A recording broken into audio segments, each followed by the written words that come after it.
Қорқынышты кино көруге болмайды. Ол сен түсіңе кіреді, соң жынды болып кетесің. Сен қорқынышты кино көрдің бе? Жоқ, көрмеймін де. Онда неге жындысың ей? Не күлесіңдер? Аяжан дұрыс айтады. Болмайды ужастик көруге, ана психологияларыңды құртасыңдар. Махаббат туралы кино көру керек. Ой-ой, мына қыз ғашық болып жүр ма? Алтынай, сен махаббат демей ақ қойшы, ма? Саған жараспайды екен. Аға, неге бәрін мазақ қылып тұрсыздар? Іш пісті просто. Ішіңіз пісса, тұш жалау керек деп естігенмін. Мә, мына сөзді қай санаттан алып шыққансың? Шаруаңыз болмасын. Тараму нужно смотреть «Корейский любовь» өте күшті. Мен мына жерде ешқандай киноға жақтаспайтын адам секілді сендерге идея бар. Қандай мультфильм көреміз ба? Досым, әкешпесіз. Өтті мұны. Қазір барлығымыз ішке кіріп, киноның жанрын жазып, қай киноға дауыс көп, сол киноны таңдап, бүгін кешке мамамен кино көрейік. Қарлығашысың, қатты ақылдысың деген. Керемет, айбат. Келсесіздер ма, тәте? Иә, келісеміз. Я Баймұхаева 23 қой. Я балалар үйі. Все, брат, кешкі сағат 6-та күтеміз, е? Жақсы. Жодам, келсін бе? Я келісті. Мама қайтайық. Ал бастайық дауыс беруді. Мен әділ қараушы боламын. Қазір барлығымыз киноның жанрын таңдап, кино көрейік. Ал кеттік. Кіне керіз? Байбек көремін сен. Мен де байбек көреді. Давай неудержимый көреміз. Давай. Иә, түсіндік. Кешкі 6-ға дейін босатып береміз. Иә, сол уақытқа барлығы дайын болсын. Жарайды, жақсы. Сау болыңыз. Не деп жатыр? Бәрі дұрыс па? Кешке дейін үйді босатыңдар дейді. Мына үйді сатып алатын адам келе жатыр. Машина таптыңдар ма? Я, мама, таптық. Мама, уайымдамаңызшы. Қандай жағдай болса да біз сіздің қасыңыздамыз. Біз уже кішкентай емеспіз.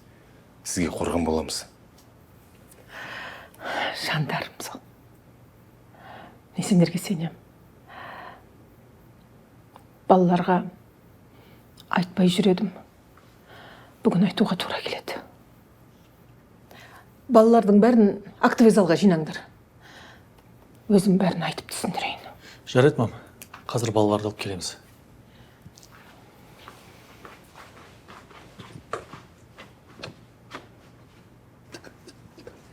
Так, араластырдым. Бірінші дауыс. Ужастике. Не істеп жатсыңдар? Кешке мамамен кино вечері ұйымдастырақ дегенбіз ғой, соған дауыс беріп жатырмыз, қандай кино көретінімізге. Түсінікті. Дауысты сосын бересіңдер. Қазір мама акт залға шақырып жатыр. Шайма аға? Иә, жай. Айтатын әңгімелері бар екен. Жүріңдір. Кеттік онда, барайық. Тез.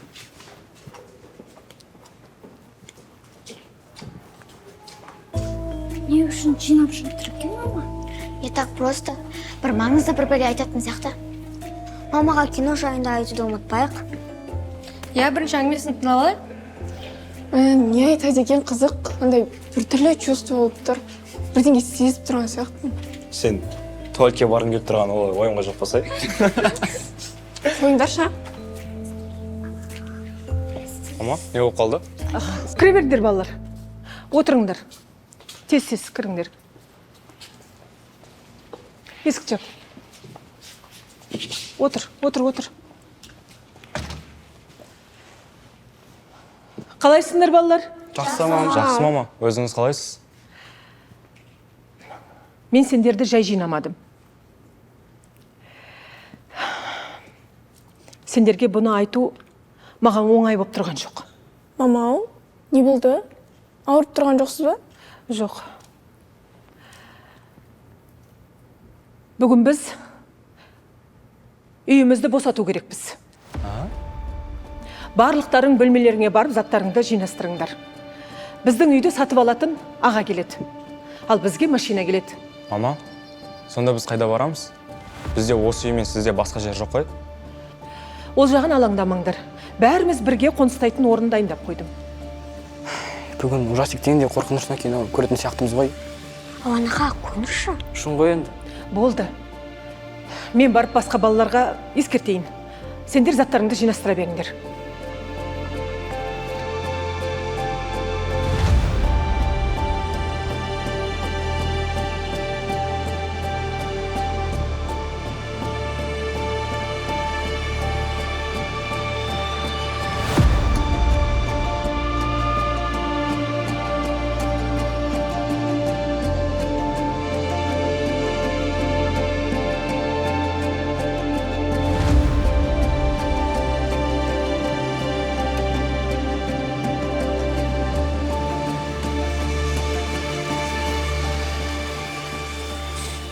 Қаншама естеліктер, қызықты сәттер. Маманы көрдіңдер ма? Жылағысы кеп тұр. Я, көрдік. Дым істей алмадық. Значит, так и должна была быть. Көретін киномыз кешке болайын деп тұрған секілді ғой. Мүмкін әлі де шанс бар. Сатып алатын адам келген кезде сөйлес көреміз, түсінетін шығар. Олар балалар үйін сатып алар кезде ойланатын еді ғой, егер түсініктері болса. Бұлай көңіл күй түсіріп отыра бергеннен ешқандай пайда жоқ. Маманы да ойлайық. Оның үстіне ол кісі бізді уайымдаймын деп бас ауырып жүр.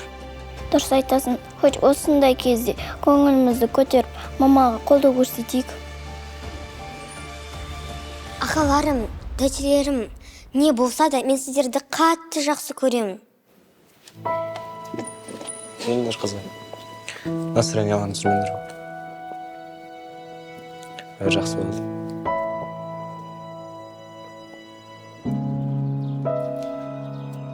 Еркек басымызбен осындай қиын сәтте мамаға көмектесе алмай тұрғанымыз қарашы.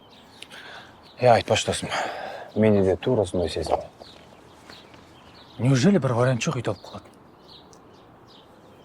Ол адамнан да ақшамыз көп болып, өз үйімізді өзіміз сатып алсақ қой, а? Бірақ ол мүмкін емес. Короче, мама балаларды бір үйге апарам деді ғой. Мен сонда бармаймын. Далада қонсам да. Сен қуасың ба? Өзің ойлашы енді. Осындай жасқа келіп, өгіздей болып, мамаға қосымша проблема болып тұрмыз. Осы сен неге өмір керісінше ойлайсың? Бас есе аяқ деп. Наоборот, қайта үлкен адамдар сияқты жәрдеміміз тигізбейміз ба? Не болды саған? Оның да дұрыс бірақ. Барсам барайын. Бәрі қонатын жерім жоқ қой. Сол үшін ғана ма? Не жоқ. Жалпы айтып жатырмын. Жарайды болыпты. Осы сахнада мен бірінші рет биледім ғой. Енді билемеймін ба сонда? Жоғаным сол кеш келе ғой. Уайымдамашы, әлі талай билейсің. Бірақ расында да бұл жер сондай ыстық естеліктерге толы жер ғой. Давайте тек позитив жасайықшы. Менде бір идея бар. Давайте мамаға торт алып, поддержка берейікші. Реально? О, керемет идея. Торт бетіне мамамыз біргеміз деп жаздыртпадық па? Тема. Онда Алан екеуміз сол тортқа заказ берейік. Кейде осы екеуін бастары жасап кетеді. Ой, қарлығаш, қалайша бұлай айтасың? Бізде бас жасамайды, бізде просто ми қозғалады. Жоқ, сөзім қайтып алдым, жасамайды екен. Онда торт келген кезде айтыңдар, торт алып маман кабинетіне барайық. Все, онда Алан, Темірлан, сендер заказ бере беріңдер. Біз сырттан күтіп аламыз. Давайте көріскенше.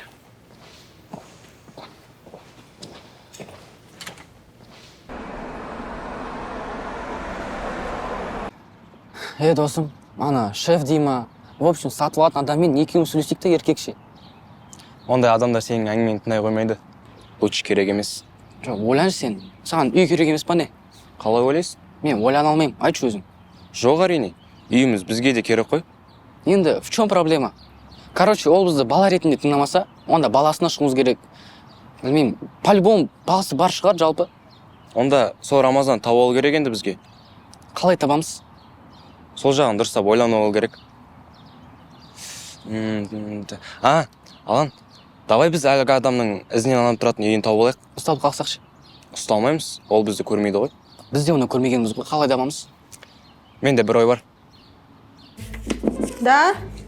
Динара апай, сізді бір минутқа бола ма? Алан, кір. Жоқ, сыртқа шығасыз ба, пожалуйста. Жақсы. Алаң, не болды, бәрі дұрыс па? апай білмеймін бір басым ауырып тұрған сияқты. Басың? Салқын тиген бе саған, а? Білмеймін бір нәрсе уайымдап тұрғандаймын. Қызым жоқ.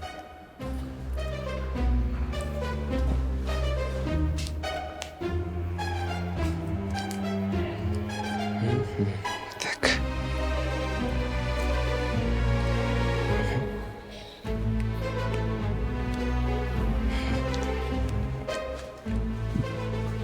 Не уайымдап тұрсың? Апай, сіз осындасыз ба? Иә. Алан, сен не істеп жүрсің? Кеттік сыртқа. Жүр кеттік.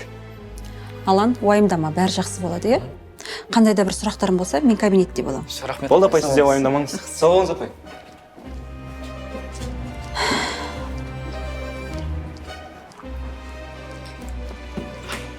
Что там, көре алдың ба? Иә, қазір сорт келсін. Потом интернетке жазып іздеп көреміз, а? Міне келе жатыр. Ассалаумағалейкум. Сендер ма тапсырып Иә, біз ғой. Ас болсын. Все, рахмет. Торт қолда. Кет, қыздарға апарып берейік онда. Кеттік. Мам, Бұл не? торт қой, мам. Менің туған күнім өтіп кетті ғой. Ненің құрметіне? Мам, бұл жай ғана біз сізді қалай қатты жақсы көретініміздің белгісі.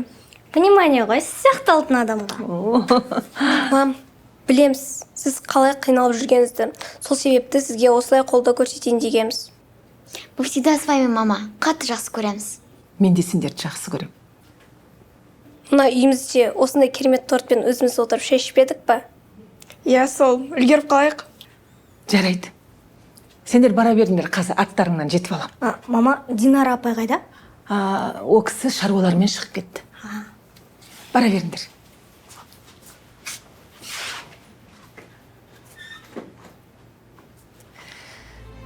Так, Дархан Амирханұлы дедің ба? Көрейік қазір. Міне, осаған түрі осындай. Қазір. Мына жерде былай жетіп қойыпты. Баласы бар екен, аты Рамазан дейді. Қай мектепте оқиды екен? Қазір. Міне, Зердеш мектебінде оқиды екен. Түсінікті. Осы Рамазан тауып алу керек қой енді бізге. Болды, табамыз.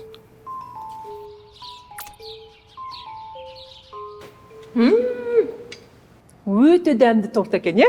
Иә, өте дәмді торт екен, мама. Главное, сізге ұнаса болды. Маған ұнады. Мә, бізге айтпай торт жеп жатсыңдар ма? Аға, біз тортты уже жеп қойдық. Келіңдер. Отырсаңдаршы, орындықты әкел. Жоқ, рахмет, мама. Газель келе жатыр. Біз барып заттар жинай берейік. Ал, ана сатып алатын адам ше, ол қашан келетін болды? Иә, қазір келеді. Заттарды сыртқа шығара беріңдер. Мынау торт шынымен де дәмді екен, е? Ас болсын. Как жаль, что уже кесініп жатырмыз. Все онда. Біз сыртта күтеміз. Ауыр заттарың болса айтарсыңдар, жарай ма? Айтпақшы, Темірлан мен Алан көрінбейді ол. Жүрген негізі келетін шығар қазір. Жақсы онда.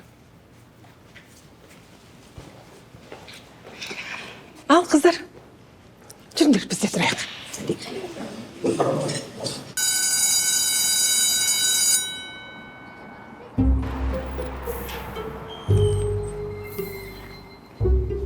Досым, Рамазанды қалай табамыз?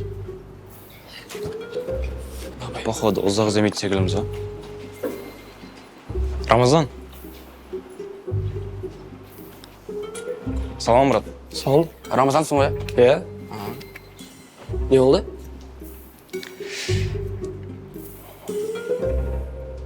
Балаларымның үлкені сендерсіңдер. Мен жоқ кезде қолдау көрсетіп жүріңдер. Балалар үйді ойлап, ауырып қалып жүр. Балаларымның амандығы керек. Хорошо, мам. Біз бар кезде уайымдамаңызшы.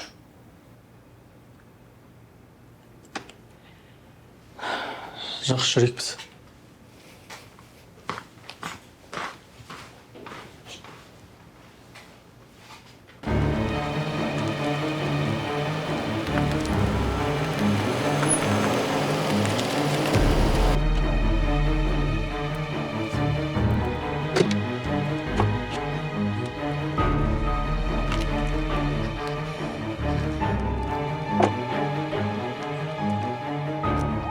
Телефонды берші.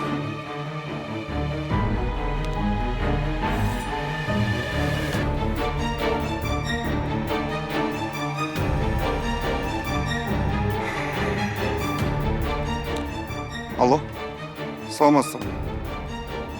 Мен келіп тұрмын. Шығасыз ба? Жақсы.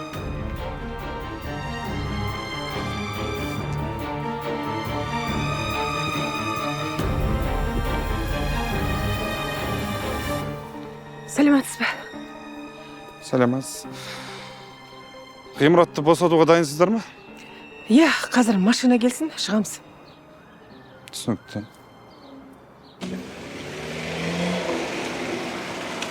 Жай, мына жерге.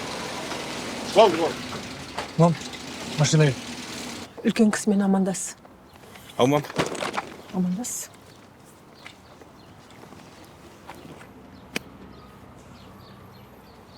Балалар шығайын деп жатыр ма? Иә, келе жатыр. Сіздің де заттарыңызды ала шықтық. Машинаға апара береміз, Иә.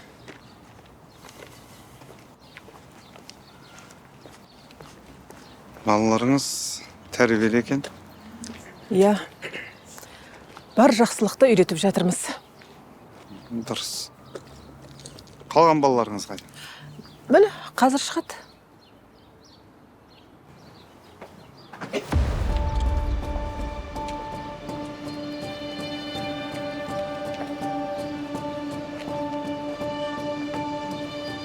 Сен не істеп жүрсің? Сабағың қайда сен? Мыналар тиіскен жоқ па саған? Мыналар деп тұрғаныңыз мен үшін жақын адамдар ма екен? Осының бәрі не үшін әке, не үшін істеп жүрсіз? Сен үшін, сенің болашағың үшін осының бәрі. Балалардың көз жасына қалған болашақ керек емес маған. Оны кім айтты саған? Білемін ғой мен, бәрін білемін. Мына үйді сатып аласыз. Орнына бизнес орталығын ашқыңыз келіп тұр. Не үшін әке? Мына сіз мен мақтан тұтатын едім. Сізде әкем болған қайтейін. Мына балалардан бір айырмашылығым жоқ болса.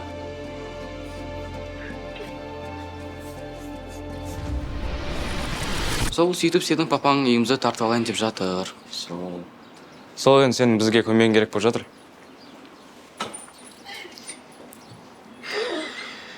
Түсінікті жігіттер. Жарайды. Кеттік.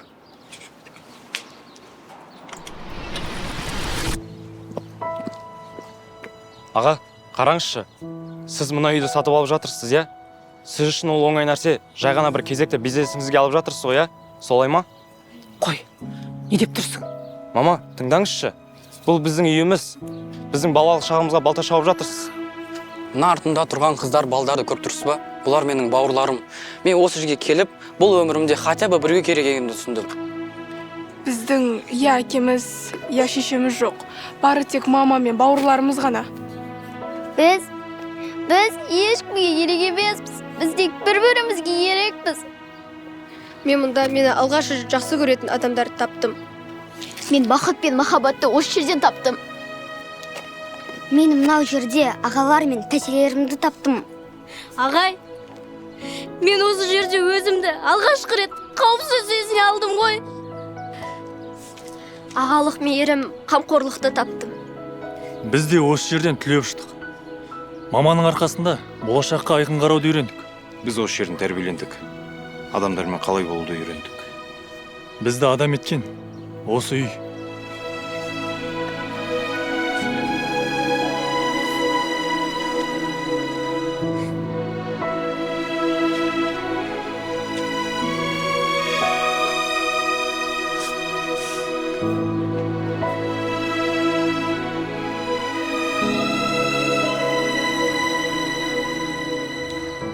Мен шешім қабылдадым.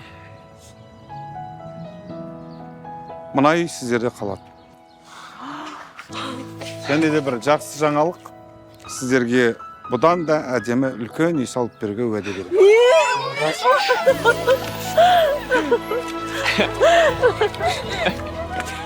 Менің ашкөздігім үшін сіздерден кешірім сұрайын. Балам, сен де кешірім бер. Аға, шынымен де ма? Иә? Заттарыңды ішке кіргізіңдер. Сіздің жүрегіңізде осындай мейірімді адамның тығылғанын біліп едік. Кішкентай бауырларымыздың арманын орындағаныңызға рахмет. Менің жүрегімнің ішіндегі мейірімді адамды оятқан сендерге рахмет. сендерден үйренетінім көп екен. Пап. Сіздің жаман адам емес екеніңіз білдім ғой мен, әке. Кіргізейік те ішке. Кірейік онда. Кіріңіздер. Балалар жүріңдер. Заттарыңды алды. Жүр. Сабағың қайсы? Мен достарыма келгім келіп келгем ғой. Жүр келіңдер. Ақырында бұл кетті ғой. Брат, Каспиң дейді, рахметімізді аударып жіберейік. Рахмет саған. Енді көрдің ғой, машина керек болмай қалды. Жоқ, қайта мен сендерге осындай кино көрген үшін ақша төлеу керек сияқтымын ғой. Қой, қане айт, аударайық. Оларшы? Болды қазір. Жоқ, сендер одына былай сендер. Сол ақшаға балаларға сусын және де печенье алып барыңдар. Мен қайта берейін. Рахмет. Асығыз. Рахмет бауырым. Жүрмесен шығарып салайын. Лағыра жүресің ғой? Лағырай. Данияр, талдарды байқасыншы. Болды.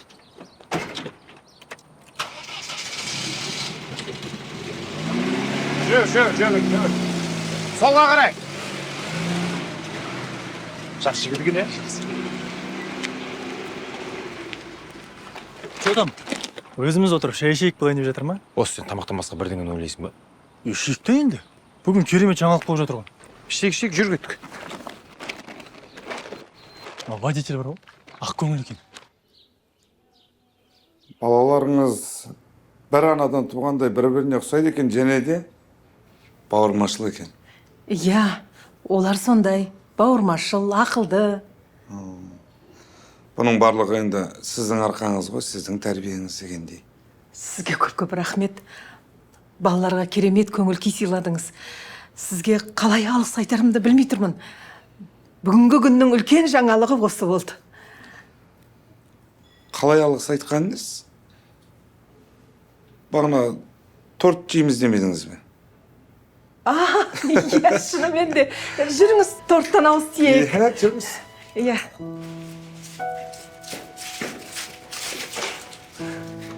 Досым, көмектесші. Қолым ұзын деп болды. Осыншама саған задал дедім ма біреу? Шамаласаң болатын еді. Көмектесмейін деп айта салсайшы. Әкел. Жеп-жеңін ғой, не болды соны соншама? Сен көтермейсің бе? Балалар, мынаның бәрі сендерге. Бүгінгі анау газельдің водителі беріп жіберген сыйлықтар. Иә, барлықтарыңа іштейді деп ойлаймыз. Менің түсінуімше, бұл екі бола сіздің түлектеріңіз, е? Иә, менің үлкен ұлдарым десе де болады. Екеуі де маған қолғанат болып жүр. Арман, Данияр. Иә, қол, қанат. Не жұмыс жасайсыңдар? Енді жұмыс болғанда бізді дедомский деп ала бермейді жұмысқа. Менің компанияма 2 бала керек. Қалай келесіңдер ма? Шынымен ба? Иә. Болды ғой, любой жұмыс қой. Бірақ сразу айтайын, мынандай қара жұмыс дегендер жасамайын. Шыстры, е? Иә. Уайымдамаңдар, ешқандай қара жұмыс емес, мен көмекшім сендерге хабарласады. Жақсы ма? Рахмет. Болды, күтеміз. Ондай болатын болса рұқсат берсеңіз, мен тұрайын. Уақыт аз. Сіздердің өздеріңіз шаңырақтарыңызда осындай дастархан басында жолыққанша аман болайық. Рахмет. Жақсы, аман болыңыздар.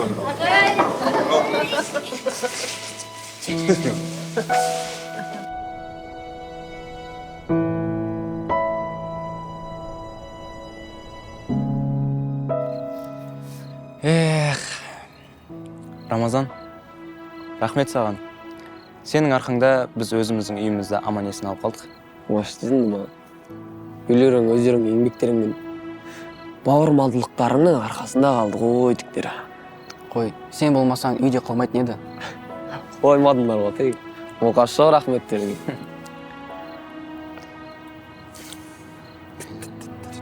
Рамазан, сенен бір нәрсе сұрасам бола ма? Айт. Сен ертең мектеп бітіргеннен кейін кім болғың келеді? Мен мектеп бітіргеннен кейін әкем сияқты болғым келеді. Сондай. Әкем сияқты бауырмал, жанашыр болды, сондай болғым келеді. Түсінген жарсыңдар? Иә. Сол. Не ғой, арасынан келіп тұр. Келіп тұрамын жігіттер обязательно ғой. Бізге просто ешкім келмейді да. Сол үшін Алан айтып жатқан ғой. Жоқ, жігіттер келіп тұрамын ғой. Сендер де менің достарымсыңдар ғой. Келіп тұрамын жігіттер. Арасында футбол ойнап өзіміз, жігіттер.